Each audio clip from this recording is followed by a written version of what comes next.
A live picture of the Ada County Courthouse in Boise tonight. This is the place where the trial of Bryan Kohberger was going to start in just weeks. Now tonight, a plea deal in that case, one of the biggest murder cases in Idaho history. Multiple media outlets reporting Bryan Kohberger will plead guilty to all counts in the killings of 4 University of Idaho students. ABC News reports that prosecutors delivered a letter to the families. A change of plea hearing set for Wednesday, although the families have asked prosecutors to delay it to give them more time to travel to Boise. Kohberger's trial had been set to begin in August.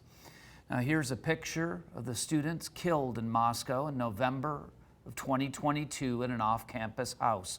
Kaylee Goncalves, Madison Mogen, Xana Kernodle, and Ethan Chapin.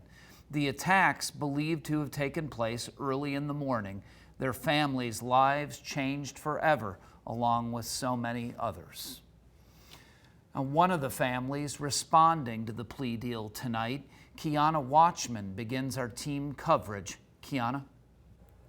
Let's take a look at a statement from Kaylee Goncalves' family posted to social media tonight.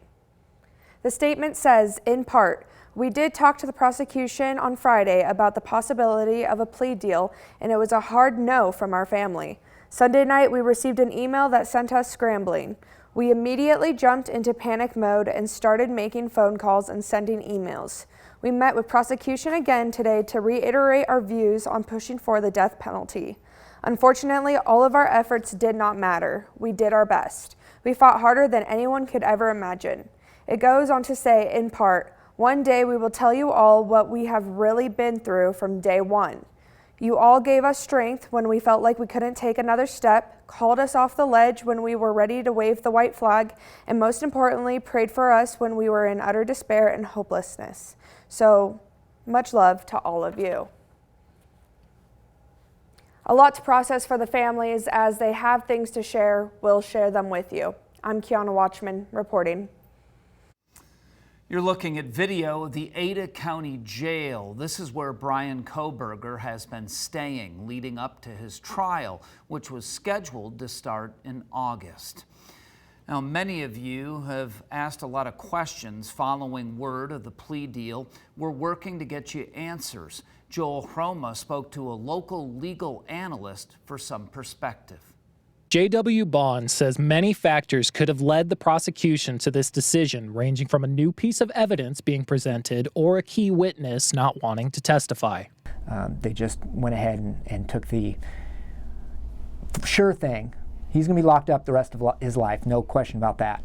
Idaho's victim rights require the families and victims to be in on every deal that's brought forward. Prosecutors can take their considerations into account, but are not required to. Sometimes they'll take marching orders essentially from the victims, right? They'll say, hey, you were affected by this. What do you want to see happen? And they'll kind of be their champion. But sometimes prosecutors, if you have a victim or victim's family that's unreasonable, they're required to notify them, but they don't have to listen to their wants. While a defense attorney is trying to defend you in trial, many are trying to get the best deal for the client at the same time. As Bond says, the client is weighing the risks and rewards of trial. The risk was high if you went to trial. Everyone can see the tea leaves on that. If Kohberger does in fact plead guilty, he will then have to stand in front of the court and go through each count with the judge. So Kohberger will have to stand up and he'll have to say those words. Next steps will be a hearing believed to be scheduled July 2nd and then a sentencing hearing not long after. For the full interview with Bond, you can visit our YouTube channel at Idaho News On Demand or at idahonews.com. I'm Joel Hroma reporting. Tonight, we're getting insight into what may have happened behind the scenes. Former Ada County prosecuting attorney and Idaho Attorney General David Leroy talked to us about what each party must consider. Each party must consider its circumstances and its situation strategically and the likely outcome and the likely cost of getting to that outcome. We've seen a significant advantage gained by the prosecution this week, where the alternate perpetrator theory that the defense wanted to advance has been determined not to be relevant at trial, and the defense therefore now understands that this trial were to go forward would be solely about Mr. Kohberger's actions and focus solely upon him. Now, we asked David Leroy what happens next. Hearing will go forward next, and if the judge determines that he would accept a guilty plea on that basis, the plea may be entered this week. The judge would set it out for sentencing. Pre-sentencing process would include reports done for the judge, potential evidence to be submitted at a hearing by the defense, perhaps on Mr. Kohberger's alleged social maladjustment or his mental health limitations. And by the same token, you can be absolutely assured that the prosecution will give all of these victim families an opportunity to appear before the judge and be heard at sentencing as well, if we go forward in this way. Our thanks to David Leroy for his insight tonight. Now, since the beginning, this case has had the attention of the entire country. Word of tonight's plea agreement spreading quickly. Savannah Hankard asked criminally obsessed Aunt Emerson about today's developments. The news of Kohberger's plea agreement has shocked everyone, and with little information coming from the families of the victims, theories from professionals is what we can turn to. And when information comes in like this very quickly and it's a surprise, you wonder how much has actually been going on in the background. It may have been done in ultimate secrecy, but the chances that the prosecution has been working on this for a while, I would say is pretty high. While officials may have been working on a plea agreement, it was not on anyone else's mind. It is certainly one of the largest bombshells we could have gotten out of this. Although this may have the community stunned, 90% of cases in America end in a plea deal. As far as the statistics go, this is not shocking that he would be making a plea deal, but this case had such a huge impact on the entire country that there is this level of justice for the families that we're going to hear about. The comments made on social media by the family of one victim, Kaylee Goncalves, suggest surprise, which Emerson says also isn't shocking. And I think it's incredibly difficult to even think that there will ever be justice, no matter what that justice looks like. Emerson has many theories about why the plea agreement was brought to the table. He's been struggling, and his defense has been struggling. A trial considering the death penalty is obviously extensive, and the time it takes also increases costs, as well as possible trauma for family members and the community. I don't know if it's because of the magnitude of the case that's about to go down,